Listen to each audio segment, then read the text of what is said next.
جو ہے گہما گہمی وہ ہوتی رہتی ہے. یہ انٹرنل معاملات ہیں, چلتے رہتے ہیں. اس سے آپ یہ نہ سمجھیں کہ نواز شریف صاحب کے ووٹ بینک میں فرق پڑ گیا ہے. وہ جو ان کا ہے وہ ہے, اور جو خان صاحب کے ساتھ لوگ ہیں وہ ہیں. لیکن سیریسنس کب آ رہی ہے سر لڑائیوں جھگڑوں سے ہٹ سر کے؟ دیکھیں, مثال کے طور پر اگر ایک یا دو یا تین لوگ آپس میں لڑتے ہیں تو اس کا مطلب یہ تو نہیں ہے کہ پوری پارٹی جو ہے وہ بالکل مستحکم نہیں رہی, یا پوری پارٹی کے ساتھ جو لوگ اٹیچ ہیں وہ سارے مستحکم نہیں رہے. اس سے فرق نہیں پڑتا. ایک دو شخص کی آپس میں کوئی ایک جگہ کے اوپر ہو سکتی ہے, لیکن اس سے کوئی ہے نا وہ دوسرا اس طرح کا پراپوگنڈا جو ہے وہ نہ کیا جائے جس سے جو ہے وہ یہ ثابت کیا جائے کہ پاکستان تحریک انصاف جی ٹوٹ پھوٹ کا شکار ہے. یہ عارضی والا معاملہ کیا ہے جی عارضی چیئرمین؟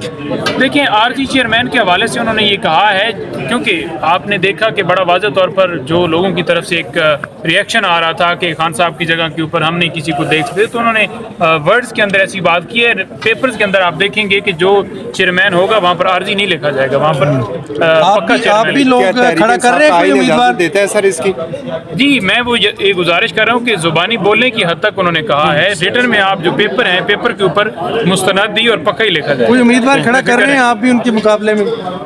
کن کے مقابلے؟ چیئرمین کے جو کینڈیڈیٹ ہیں سر کیوں ہوگا, ہم کیوں کھڑا کریں گے؟ کمال کرتے ہیں. جو خان صاحب کا فیصلہ ہے پوری قوم کا, بلا مقابلہ کر رہے ہیں, بلا مقابلہ کر رہے ہیں. ایک معصومانہ اور شرارتانہ سوال ہے کہ آخر خان صاحب میں ایسا کیا نظر آیا کہ ملک ریاض صاحب نے اتنا بڑا احسان کر دیا, حالانکہ ملک ریاض کے بارے میں یہ مشہور ہے کہ وہ بغیر مطلب کسی سے بات نہیں کرتے.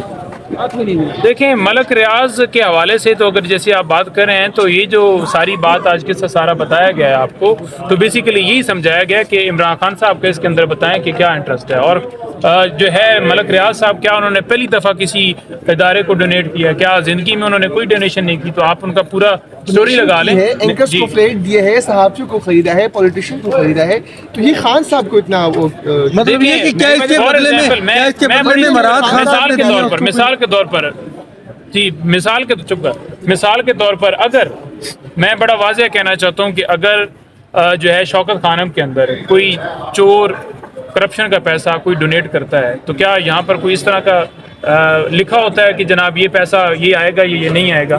اگر ملک ریاض نے کوئی کسی جگہ کے اوپر کوئی کرپشن کی ہے فار ایگزامپل, تو اس کو اس حساب سے کیس چلے گا. اب یہ جوڑنا کہ عمران خان جو ہے وہ اس کے اندر بینیفٹ لے رہے ہیں یا ملک ریاض سے ہی کیوں لیا گیا, کوئی بھی دے سکتا ہے. نواز شریف صاحب خود نہیں کہتے کہ ہم نے جا کر پیسے دیے تھے اس وقت شوکت خانم کو, تو کیا اس کے اوپر وہ یہ کہیں کہ خان صاحب نے یہ جرم کروایا ہے کہ ایک مجرم سے جو پیسے لیے ہیں ڈونیشن کے لیے, تو کوئی بھی کر سکتا ہے. اچھا نعیم صاحب, یہ کہے گا کہ بڑی خبریں ہیں کہ ملک ریاض صاحب کا کوئی انٹرویو ریکارڈ ہو چکا ہے, تو یہ پریس کانفرنس جس میں آپ نے انہیں ڈیفینڈ کرنے کی بھی کوشش کی, یہ کہیں اس ڈیمیج کنٹرول کی کوئی پریکاشن میجرمنٹ تو نہیں کوئی. دیکھیں, حقائق رکھے ہیں آپ کے سامنے, ڈونیشن ڈیڈ رکھی ہے آپ کے سامنے, ٹرسٹ ڈیڈ رکھی ہے, اس کے اندر جو ساری چیزیں لکھی ہوئی تھیں وہ رکھی ہیں. کوئی ایسی چیز رکھی نہیں گئی جو کہ نہیں تھی, اور یہ باتیں آپ کو بتائی گئی ہیں کہ یہ جب بار بار سارے دستاویزات خان صاحب کی طرف سے دے دیے گئے تھے, تو پھر کیوں جناب یہ کہا جاتا تھا کہ پھر وہ ڈاکومنٹ لے کے آئیں. اور یہ رکھنے کی وجہ یہ تھی کہ خان صاحب نے لاسٹ میٹنگ کے اندر یہ کہا تھا کہ آپ جو کیس رپورٹ ہو رہا ہے کہ جیسے میں نے کوئی بینیفٹ لیا ہے, میرے نام پہ کے اوپر پراپرٹی لگی ہے, تو آپ اس کے اوپر بڑا واضح طور پر وہ ڈیڈ ساری قوم کے سامنے رکھیں, یہ پیپر سامنے رکھیں تاکہ لوگوں کو پتہ چلے. نعیم صاحب ایک آخری سوال ہے, جو اس حوالے سے آڈیو لیک ہوئی ملک ریاض کی مختلف تحفے تحائف لینے کی, گولڈ اور ہیرے لینے کی, اس کو کہاں لے کے دیں گے آپ؟ دیکھیں, جو آڈیو لیک کے حوالے سے معاملہ ہے نا وہ اسلام آباد ہائی کورٹ کے اندر پینڈنگ ہے. سب سے پہلے آپ نے یہ دیکھنا ہے کہ کیا وہ آڈیو ٹھیک ہے.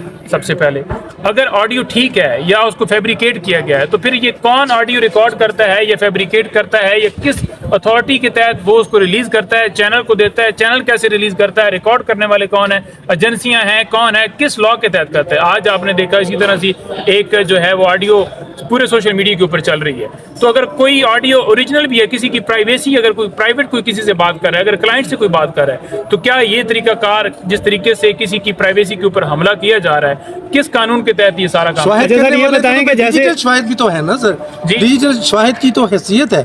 نہیں, ڈیجیٹل آڈیو ریکارڈنگ کی جو ہے وہ حیثیت ہے. نہیں, ہر صورت میں ڈیجیٹل ڈیوائس کوئی بھی. مجھے بتا دیں کہ کس لا کے تحت آپ کسی کا بھی فون ٹیپ کر سکتے ہیں. اچھا یہ بتائیں, کسی کے پاس, کسی ایجنسی کے پاس, کسی ڈپارٹمنٹ کے پاس کوئی جواب نہیں ہے. وزیر اعظم آفس سمیت سارے مقرر ہیں کہ ہم نے نہیں کیا, اس کی ریالٹی اپنی جگہ پہ. دیکھیں, ریالٹی کو آپ چھوڑ دیں, آپ سب سے پہلے اس کام کو دیکھیں جو جس کام کی بنیاد ہی غلط طریقے سے کی جائے, پھر اس کی کتنی صداقت ہو سکتی ہے کہ اس کے اندر فیبریکیشن کتنی کی گئی ہے, اوریجنل ہے نہیں ہے, کون ہے, کس کو موٹیو.